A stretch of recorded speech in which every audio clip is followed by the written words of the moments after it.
na ang pananampalataya ay maliligtas na ang tao.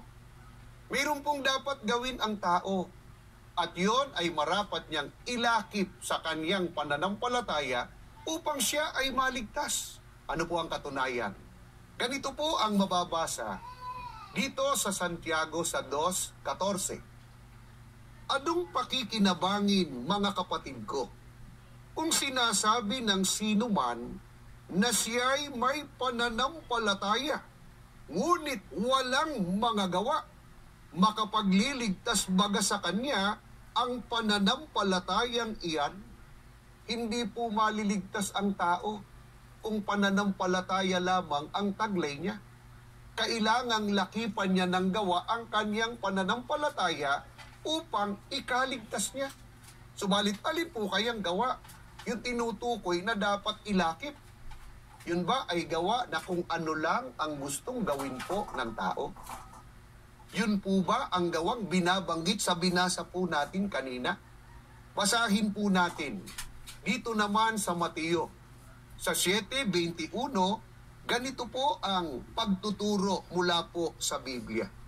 Hindi ang bawat nagsasabi sa akin, Panginoon, Panginoon, ay papasok sa kaharian ng langit, kundi ang gumaganap ng kalooban ng aking Ama na nasa langit.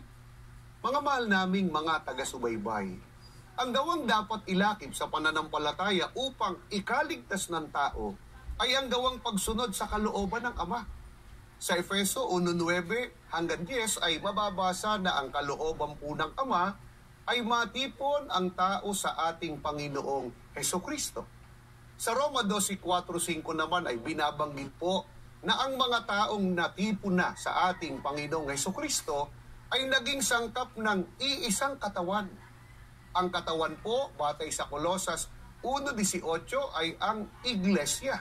At sa Roma 16:16, Iglesia ni Kristo ang binabanggit. Kung gayon, ang pangunahing gawa na siyang kalooban ng Diyos at hinahanap niya sa tunay na sumasampalataya ay dapat siyang umanib sa loob ng Iglesia ni Kristo. Salamat po ng marami sa inyo.